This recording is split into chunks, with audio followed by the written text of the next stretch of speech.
નમસ્કાર, સ્વાગત છે આપનું લોકપંચમાં. સ્થાનિક સ્વરાજ્યની ચૂંટણીઓ, એના ઉમેદવારોની પસંદગી અને ઉમેદવારો હવે ફોર્મ ભર્યા. ક્યાંક સંતોષ, ક્યાંક અસંતોષ, પણ જે ઉમેદવારી ભરવાનો છેલ્લો દિવસ હતો એ દિવસે બહુ જ બધો ઘસારો જોવા મળ્યો.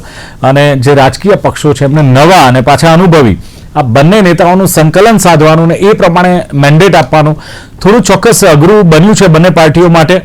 અને ભારતીય જનતા પાર્ટીએ તો જે એનું ક્રાઇટેરિયા છે કે ભાઈ 3 ટર્મ તમે જો ચૂંટણી લડ્યા હોય તો તમને ટિકિટ નહીં મળે, 60 વર્ષની ઉપર છે તો નહીં મળે, એક જ પરિવારમાંથી જો કોઈને હોદ્દો મળ્યો છે તો નહીં મળે. એ ક્રાઇટેરિયા પણ એમણે જાળવ્યા છે, પણ એને લઈને પણ કંઈ ખુશી કંઈ ગમ જેવો માહોલ જોવા મળ્યો છે. અને સામે વિપક્ષ છે કોંગ્રેસ. ભારતીય જનતા પાર્ટી કહે છે અમે વિકાસના જોરે જઈશું, તો કોંગ્રેસ કહે છે કે અમે જે મોંઘવારી છે, ક્યાંક બેરોજગારી છે, એ મુદ્દાઓને લઈને લોકોની વચ્ચે જઈશું. અને ઘણા બધા દિગ્ગજોના પત્તા કપાયા છે અને ઘણા બધા નવા ચહેરાઓને પણ બંને પાર્ટીઓએ સ્થાન આપ્યું છે, યુવા ચહેરાઓને સ્થાન આપ્યું છે. એટલે તક મળી છે નવા ચહેરાઓને, યુવા ચહેરાઓને. અને સાથે જ આમ આદમી પાર્ટી પણ છે, એટલે ત્રિપાખીયો જંગ છે. પણ મતોનું ધ્રુવીકરણ થશે ફાઇનલ છે, કારણ કે આમ આદમી પાર્ટી, કોંગ્રેસ અને ભારતીય જનતા પાર્ટી છે. હવે આ ધ્રુવીકરણ કોને ફાયદો કરાવે છે, કોને નુકસાન કરાવે છે, એ પણ હવે જોવાનું રહ્યું, કારણ કે હવે તો ઉમેદવારો પણ નક્કી થઈ ગયા છે. અને ભારતીય જનતા પાર્ટી અને કોંગ્રેસ બંને પ્રચાર પ્રસારમાં ફૂલ જોશથી રવિવારથી જ એક સ્ટાર્ટ કરવાના છે અને પોતાની ફોજ ઉતારવાના છે. અને મહિલા પ્રતિનિધિઓની સક્રિયતા વધી છે, પણ હવે કેટલી સક્રિય રહે છે ચૂંટાયા બાદ એ તો ખબર નથી. માત્ર નામ પૂરતી જ રહેતી હોય છે કે કેમ. આયાતી ઉમેદવારોને ટિકિટ આપવામાં આવી, એને લઈને પાર્ટીઓમાં સંતોષ જોવા મળ્યો છે. સિનિયર નેતાઓના લોબિંગને લીધે ભારતીય જનતા પાર્ટીએ નો ડાઉટ લેટ કર્યું છે. અને ભારતીય જનતા પાર્ટી કહે છે અમારી પાસે દાવેદાર બહુ હતા એટલે લેટ થયા છે. પણ હવે ખબર નથી એ સિનિયર નેતાઓનું લોબિંગ હતું કે શું હતું. બંને પાર્ટીમાં જે લેટ થયા છે એમાં આ કારણ પણ હોઈ શકે. અને સૌરાષ્ટ્ર ભાજપમાં ટિકિટ આપવાના મુદ્દે ભારે ખેંચતાણ પણ જોવા મળી છે. ઓવરઓલ ચર્ચા કરવી છે કે કોણ ભારે પડશે, સંતોષની જે લહેર છે એ કે અસંતોષનો ઝંઝાવાત, અને કઈ પાર્ટીને ભારે પડશે. કારણ કે જે પ્રમાણે ઉમેદવારોની પસંદગી થઈ છે, ક્યાંક સંતોષ છે તો ક્યાંક અસંતોષ પણ જોવા મળી રહ્યો છે. એટલે એને લઈને કોને ફાયદો, કોને નુકસાન, અને ચર્ચા કરવા માટે મારી સાથે જોડાયા છે ભારતીય જનતા પાર્ટીના નેતા સંજીવ પંચોલી છે. સંજીવજી, સ્વાગત છે લોકપંચમાં. યસ. અભિષેક શુક્લા છે મારી સાથે, કોંગ્રેસના પ્રવક્તા. અભિષેકજી, આપનું પણ સ્વાગત છે. અને સાથે જાણીતા બહુ જ પીઢ પત્રકાર કહી શકીએ, 40-45 વર્ષથી પત્રકારિતા સાથે જોડાયેલા ધીરુભાઈ પુરોહિત મારી સાથે જોડાયા છે. ધીરુભાઈ, આપનું પણ સ્વાગત છે. જી સંજીવભાઈ, શરૂઆત આપનાથી કરીશું. પાર્ટી વિથ ડિફરન્ટ અને શિસ્તબદ્ધ પાર્ટી, એમાં ક્યાંક જોવા જઈએ તો છેલ્લી ઘડીએ તમારે ઉમેદવાર જાહેર કરવા પડ્યા છે. અને કેટલાક જે તમારા જે નેતાઓ છે ટિકિટ નથી મળી, એને લઈને આમને સામને કેટલાક કોંગ્રેસમાં ભળી ગયા છે. તો આવું કેમ બન્યું અને પાર્ટી આને લઈને શું હવે એક્શનમાં આવશે? સંજીવભાઈ. દિલીપભાઈ, આજનો વિષય છે સંતોષની લહેર કે અસંતોષનો ઝંઝાવાત.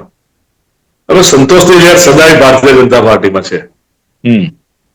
હવે આમ દૂધ આપણે ગરમ કરીએ એટલે ઉભરો આવે, બરાબર, ક્ષણિક હોય.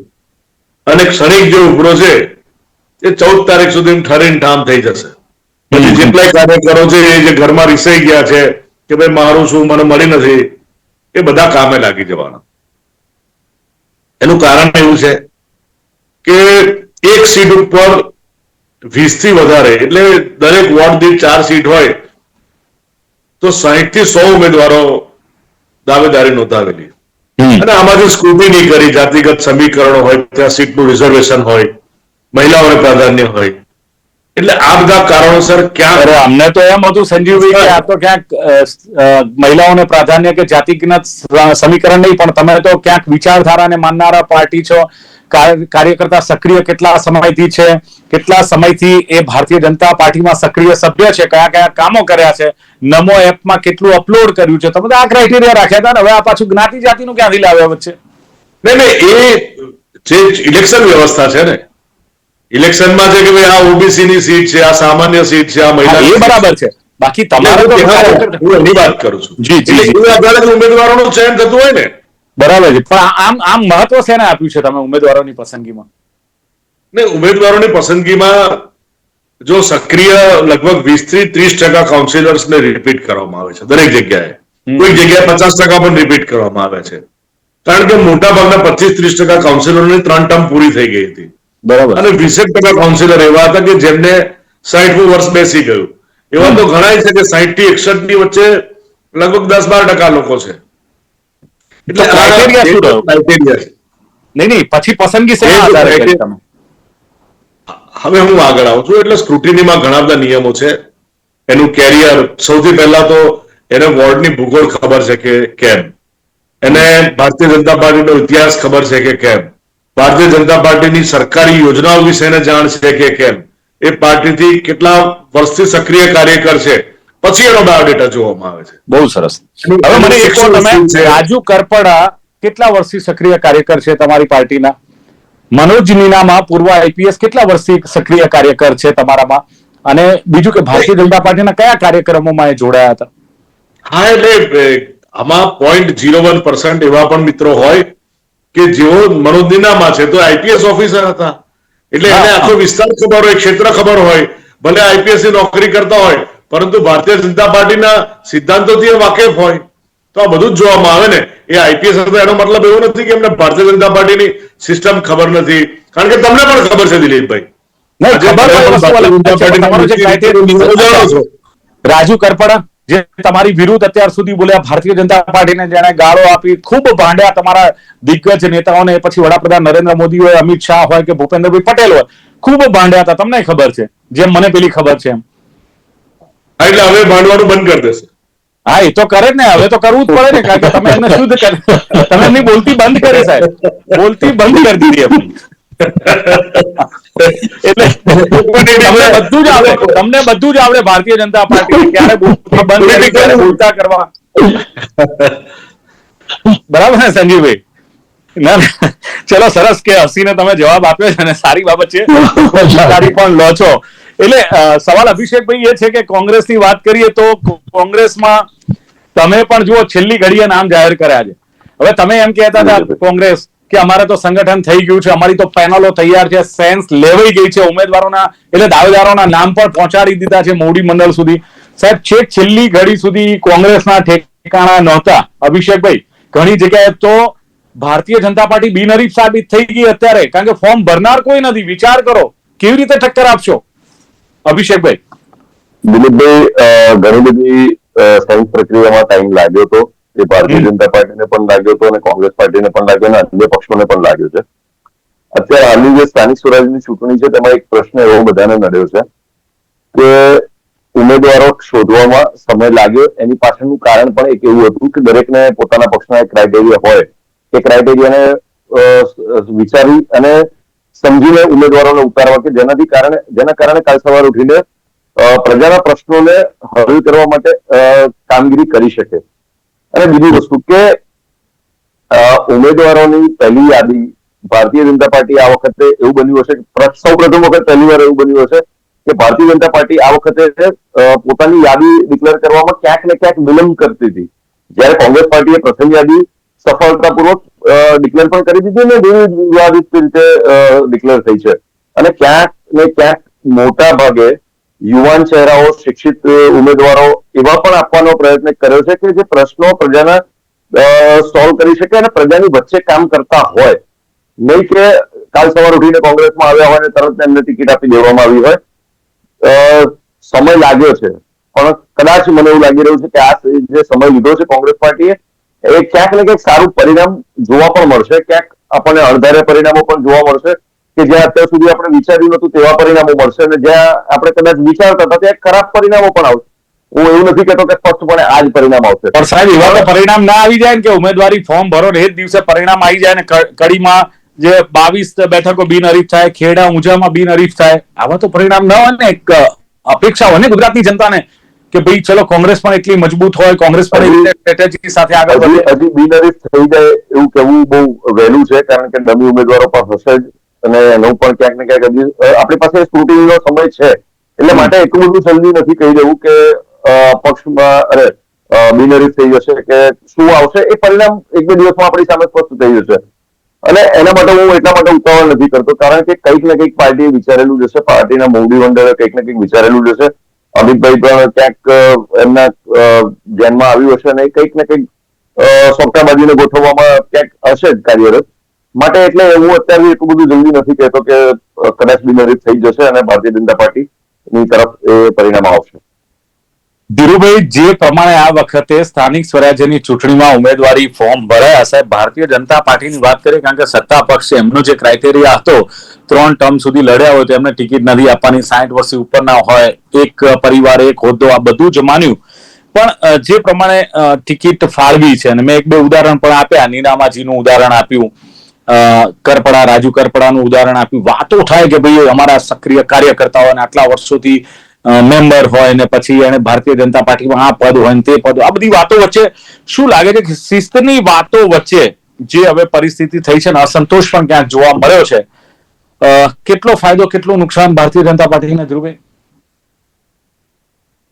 દિલીપભાઈ, હું વારંવાર કહું છું કે સત્તાનો રસ્તો અમારા સૌરાષ્ટ્રમાંથી પસાર થાય છે. યાદ રાખજો આ કહેવતને બરાબર. આ વખતે તમે જે કીધું છે ખેડા અને કડી, ત્યાં ક્યાંક વાત સાચી છે કે કોંગ્રેસ માટે આ વખતે ત્યાં પૂરતા ઉમેદવારો નથી મળ્યા. પણ હું સૌરાષ્ટ્રની વાત કરું તો આ વખતે કોંગ્રેસે ભાજપને ફાઇટ આપવા માટે બરાબર કમર કસી છે. ક્યાંક ને ક્યાંક તમે અમારું સૌરાષ્ટ્રનું પ્રવેશ દ્વાર રાજકોટ છે, ત્યાંથી શરૂ કરીને છેવાડાનું ગામ ઉના, જુનાગઢ જિલ્લાનું નહીં સોરી ગીર સોમનાથનું છેવાડાનું ગામ ઉના વિસ્તાર, ત્યાંથી ત્યાં સુધીમાં આ વખતે કોંગ્રેસ ભાજપને મજબૂત ફાઇટ તો આપે છે. આ વખતે અમારા કાઠિયાવાડમાં એમ કે છે કે આ વખતે 2 અમિતને ફાઇટ છે.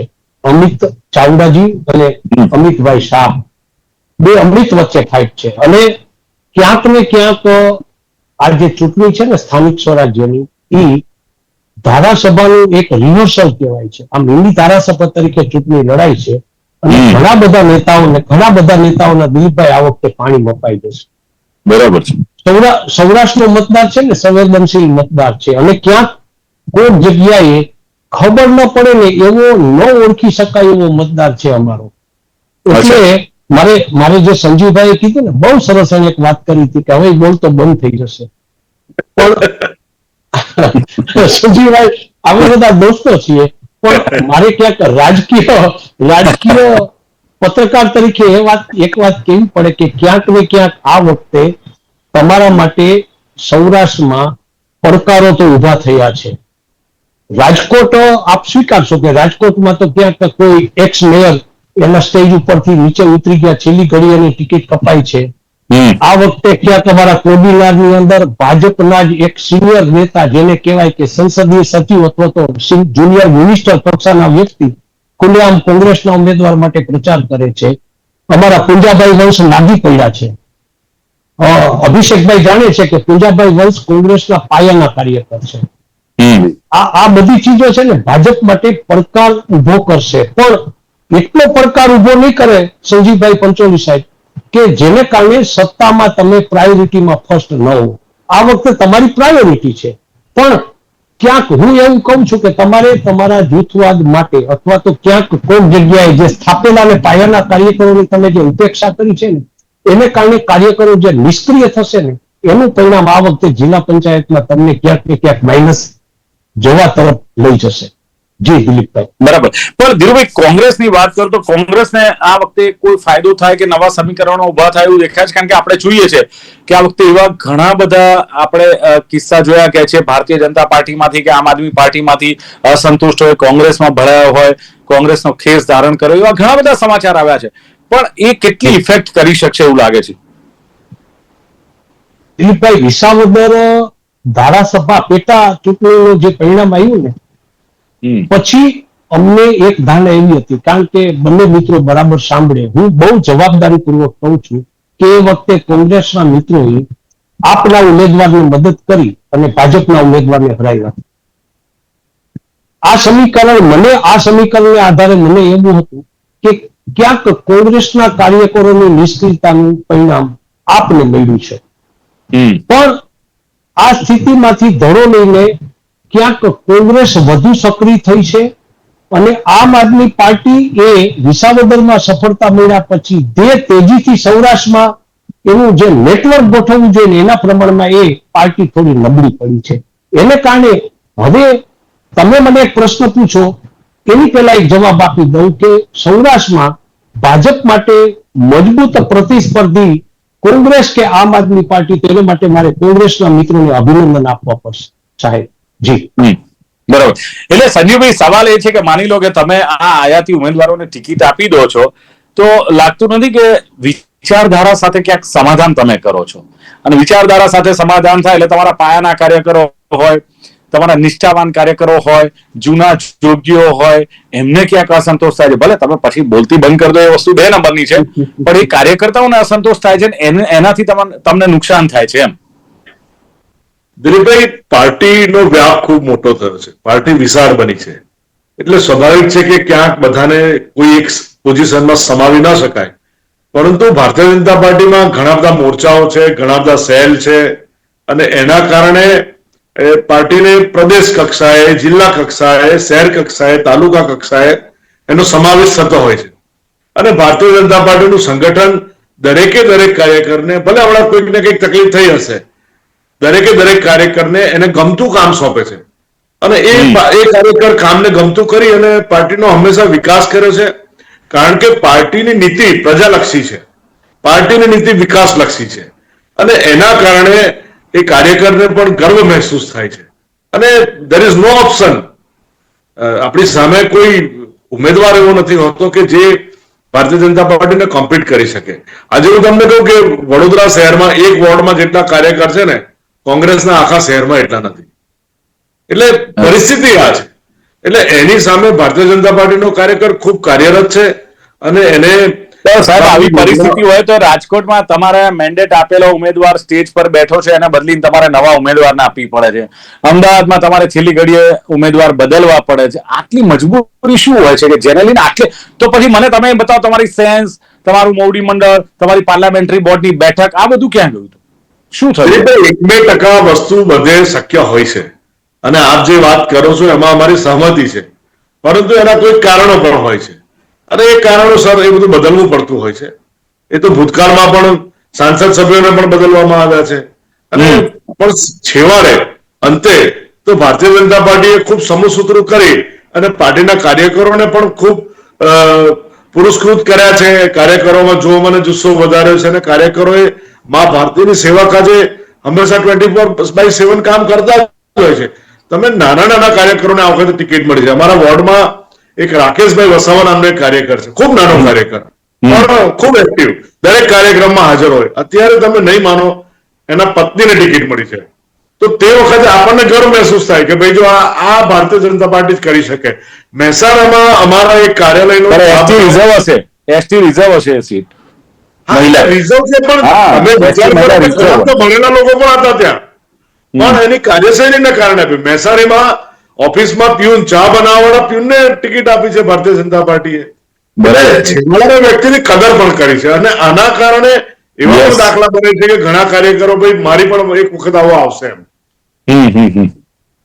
પણ કેટલા કાર્યકરોનો વખત આવે? ઘણા કાર્યકરો તમે જુઓ કે બિચારા ચટાઈ પાથરીના ખુરશીઓ સાફ કરીને તોરણો બાંધીને હજુ એક મેળ પડતો. હવે તો બધું મેનેજમેન્ટની સિસ્ટમ છે, હવે કોઈ ચટાઈ પાથરવી નથી પડતી, ખુરશી સાફ નથી કરવી. હવે તો ઇવેન્ટ મેનેજમેન્ટ વાળાને સોંપી દો છો. હા, હવે તો બધું 25 વર્ષ પહેલાની વાત હતી દિલીપભાઈ. રાઈટ. ધીરુભાઈ કઈક કહેતા હતા. ધીરુભાઈ,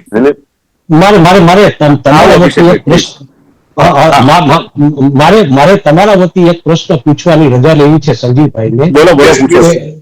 સંજીવભાઈ સાહેબ, તમને વિજયભાઈ રૂપાણી સાહેબ યાદ આવે છે રાજકોટમાં? જી ચોક્કસ. વિજયભાઈ રૂપાણી સાહેબ જેવા પાયાના કાર્યકર આજે નથી, એની ખોટ ચાલે છે, તો વિજયભાઈ રૂપાણીના કેટલાક કાર્યકરો નારાજ છે, એ વાત આપના સુધી પહોંચી હશે સર? નહીં, વિજયભાઈ સાહેબના કેટલાક કાર્યકરો નારાજ છે, અને કેટલા એવા પણ કાર્યકરોને હું ઓળખું છું કે જેમને સંગઠનમાં ખૂબ સારી રીતે સમાવેશ કરવામાં આવે છે, કે જે એની ખૂબ નથી થતા. ધીરુભાઈ, કોઈ નવા સમીકરણો? સિક્કાની બે બાજુ છે દિલીપભાઈ. હા, રાઈટ. નવા સમીકરણો જોઈ રહ્યા છો આ વખતની ચૂંટણીમાં સ્થાનિક સ્વરાજની? નવા સમીકરણો દિલીપભાઈ નવા સમીકરણો સર્જાવાના સંકેત મળી રહ્યા છે. અમને સુગંધ આવે છે. તમે જો ને જેમ આપણું નાક સારું હોય તો બળવાની ગંધ આવે ને એમ બંને પેનલિસ્ટ ને કહું છું રાજકીય બાબતમાં કે અમે પત્રકારો જૂના થઈએ ને ત્યારે કાંઈક ને કાંઈક બનતું હોય ને ત્યારે એની ગંધ છે ને પેલા રાજકીય નિરીક્ષકોને એને કસાયેલા અને પીઠ પત્રકારોને આવી જાય છે. રાજકોટમાં પણ કાંઈક સર્જી રહ્યું છે અને રાજકોટથી આ વાત સૌરાષ્ટ્રમાં પ્રસરે એની પહેલા સંજીવભાઈ સાહેબને હું કહું છું કે તમારે તમારા જૂના અને પીઠ કાર્યકરોને સાથે રાખીને વિશ્વકર્માજીએ કામ કરવું પડશે. સાહેબ આ સંકેત છે. જી બિલકુલ. અભિષેકભાઈ, તમારું શું રણનીતિ હવે રહેશે? ક્યાંક આપણે રાહુલ ગાંધીજી આવ્યા હતા, ઘણી બધી વાતો કરી એમણે પણ, લુલા ને લંગડા ને પેલા રેસના ઘોડા, લગ્નના ઘોડા. આજ સુધી તમારો તો ફોડ જ નથી પડ્યો કે કયા લગ્નના છે ને કયા રેસના ઘોડા છે ને એ કઈને ગયા પછી નક્કી નથી થયું. એટલે તમે જુઓ, તમારા જે ગુજરાત પ્રદેશના જે 8-10 નેતાઓ એની આસપાસ આખી કોંગ્રેસ ફર્યા કરે. સાહેબ, આમાંથી બહાર આવો, અભિષેક શુક્લા જેવા યુવાન શિક્ષિત માણસોને લાવો તમે પ્રજાની વચ્ચે, તો કંઈક લોકોને વિશ્વાસ આવશે ને. દિલીપભાઈ, આ વખતની જે ચૂંટણીમાં ઉમેદવારોની પસંદગી જે કરવામાં આવી છે તેમાં ઘણા બધા મોટા ભાગના રેસના ઘોડા આપને જોવા મળશે. અને જેમ મારા મિત્ર ધીરુભાઈ કહી રહ્યા છે એ પ્રમાણે ઘણી બધી જગ્યાએ પરિવર્તન તમને જોવા મળશે. હું દાવો એટલા માટે સાક્ષી રીતે કરું છું કારણ કે હું એ વસ્તુનો સાક્ષી છું કે રેસના ઘોડા અને લગ્નના ઘોડાની જે બાબતોને આપણે ચર્ચા કરીએ છીએ ને તેમાં લગ્નના ઘોડાઓને અત્યારે સાઇડ ટ્રેક થઈ રહ્યા છે.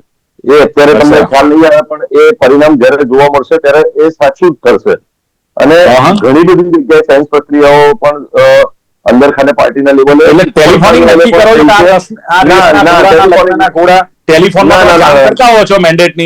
એમાં નક્કી એકાદ ઘટના થઈ હશે એવી, પણ હું આ વખતે એટલા માટે કહી રહ્યો છું કારણ કે ઉપરથી પણ ઘણી જગ્યાએ મોનિટરિંગ ચાલી રહ્યું હતું, ઉપરના લેવલેથી પણ, અને અંદર ખાને મોનિટરિંગ પ્રજાની વચ્ચે જઈને પણ એની સાયન્સ પ્રક્રિયા લેવામાં આવી છે કે ઉમેદવાર કેટલો કાર્યરત છે, કેટલો કાર્યરત નથી, ઉમેદવારની ઉમેદવાર પ્રત્યે કેટલી નારાજગી છે અથવા તો એની કેટલી એની એક્સેપ્ટન્સ છે એનું પણ ધ્યાન રાખવામાં આવ્યું છે. એટલા માટે કહી રહ્યો છું કે પરિવર્તન ક્યાંક ને ક્યાંક પાર્ટીમાં પણ અંદર ખાને ક્યાંક જોવા મળશે. જે તમે કહી રહ્યા છો કે નેતાઓની આસપાસ, પણ નેતાઓનું પણ આ વખતે ક્યાંક ને ક્યાંક એવું બન્યું છે કે નેતાઓનું પણ સાંભળવામાં આવ્યું નથી. માટે હું એટલા માટે કહી રહ્યો છું કે આ વખતના જે ઉમેદવારો છે તે ઘણી સારી રીતના પસંદગી કરવામાં આવ્યું છે. અને એ ધીરુભાઈ પણ જેમ હમણાં કહેતા હતા કે સૌરાષ્ટ્રની જયારે બાબત હોય તો હું મારે એક વાતને સંજીવભાઈને પણ એક વાર વાત યાદ કરાવવી છે. જયારે રાજકોટના રૂપાણી સાહેબનું જયારે અવસાન થયું ત્યારે આ જ અમદાવાદની અંદર એરપોર્ટ ઉપર કોર્પોરેશને 17 લાખનો ચા નાસ્તો ખાલી કરી નાખ્યો છે. એટલે માનવતા ક્યાંક ને ક્યાંક ભારતીય જનતા પાર્ટીમાં મરી પડવાની હોય તેવું દેખાઈ રહ્યું છે. અને ડરનો માહોલ ભારતીય જનતા પાર્ટીમાં જે અત્યાર સુધી હતો તે નારાજગીના સ્વરૂપમાં હવે બહાર આવશે. અભિષેકભાઈ, ચોક્કસ એ વાત તમારી કદાચ અમે અનુમોદન પણ આપીએ હું ધીરુભાઈ, તો પણ પ્રજા સુધી પહોંચાડવામાં તમે કેટલા સફળ થાવ છો સાહેબ, એના પર આ બધું જ ડિપેન્ડ છે. એક પત્રકાર તરીકે ધીરુભાઈ, એક પત્રકાર તરીકે અમે તો ઈચ્છીએ કે ભારતીય જનતા પાર્ટી જીતે કે કોંગ્રેસ જીતે, પણ વિપક્ષ એટલો મજબૂત એટલીસ્ટ હોવો જોઈએ કે લોકોના પ્રશ્નો રજૂ થાય, એ પ્રશ્નો એની ઇફેક્ટ આવે અને સત્તા પક્ષે નમતું જોખવું પડે કે ભાઈ આ સોલ્યુશન લાવવું પડશે. અમને તો એટલી અપેક્ષા. બાકી વિપક્ષ સાવ પાણીમાં સાહેબ બેસી જાય અભિષેકભાઈ, તો કદાચ ગુજરાતની જનતાને દિલીપભાઈ 12 ધારાસભ્યો પણ અત્યારે એટલા બધા ભારે પડી રહ્યા છે ને કે પ્રશ્નો જેટલા ભારતીય જનતા પાર્ટીના ધારાસભ્યો નથી ઉઠાવતા ને સાહેબ, 12 અમે તો કહીએ છીએ વિપક્ષમાં 52 હોવા જોઈએ. અમે તો કહીએ 52 હોવા જોઈએ. તમારા પરંતુ દિલીપભાઈ ભારતીય જનતા પાર્ટીની જોડતોડની રાજનીતિના કારણે અભિષેકભાઈ માટે એક કોમેન્ટ છે, એક વાત માટે મારે ઝડપથી પ્લીઝ અભિષેક અમારે કોંગ્રેસ માટે એક વાત કરવી છે કે જે રીતે જુનાગઢ કોર્પોરેશનને ગંભીરતાથી નહોતા લડ્યા ને એના કરતા જુનાગઢ જિલ્લા પંચાયતને એ લોકો ગંભીરતાથી લડી રહ્યા છે એ વાતમાં તો હું સુર પુરાવું છું. ચલો જોવાનું રહેશે. ઓકે ધીરુભાઈ, પણ ક્યાંક જે સંજીવભાઈએ કહ્યું કે ની લહેર છે જ ભારતીય જનતા પાર્ટીમાં, જે પ્રમાણે અમારું ટાઇટલ હતું એમણે, અને ક્ષણિક ઉભરો આવે પછી ઠરીઠામ થઈ જતું હોય છે. એમનું કેવું દરેક પોતાના પ્રચારમાં એટલે પાર્ટીના પ્રચારમાં લાગી જતા હોય છે, વ્યાપ વધ્યો છે, તમામને તક ન પણ મળે. પણ ખાસ એમણે કહ્યું કે મોરચા હોય, સેલ હોય, અમે સમાવેશ કરતા હોઈએ છીએ આટલી મોટી પાર્ટીનું. પ્રજાલક્ષી અને નિકાસલક્ષી અમારી નીતિ છે. ત્યારે અભિષેકભાઈએ કહ્યું એમ ચયન પ્રક્રિયામાં સમય લાગે એની પાછળનું કારણ પણ એમણે સમજાવ્યું. ક્રાઇટેરિયા પ્રમાણે અમે નક્કી કરતા હોઈએ છીએ. કોંગ્રેસ પાર્ટીની એમણે વાત કરી. ઉમેદવારો જે રેસના ઘોડા છે એ જ તમને આ વખતે જોવા મળશે એવું એમણે ચોક્કસ કહ્યું છે. એક વિશ્વાસ બતાવ્યો છે, તમને પરિવર્તન આ વખતે જોવા મળશે અને કોંગ્રેસે એ પ્રમાણે ઉમેદવારોની પસંદગી કરી છે, પ્રજાને પૂછીને પસંદગી કરી છે અને સતત વોચ રાખવામાં આવ્યું છે, જોવાનું રહેશે. ધીરુભાઈએ કહ્યું કે સત્તાનો રસ્તો જે છે સૌરાષ્ટ્રથી પસાર થાય છે એટલે કોંગ્રેસ ફાઇટ આપી શકે છે અને અમિત ચાવડા વર્સિસ અમિત શાહ પણ હોઈ શકે એ પણ એમણે વાત કરી. અને મિની ધારાસભાની ચૂંટણી કહેવાય, સેમીફાઇનલ કહેવાય આ વિધાનસભાની, અને નેતાઓના પાણી મપાશે.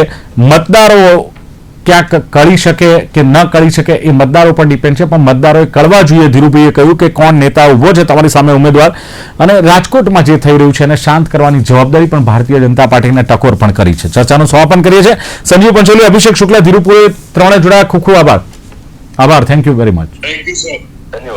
તો દર્શક મિત્રો, આ હતી ચર્ચા કે કોણ પડશે ભારે અસંતોષનો ઝંઝાવાત કે સંતોષની લહેર. ફરી મળીશું. જોતા રહો ગુજરાત ન્યૂઝ. નમસ્કાર.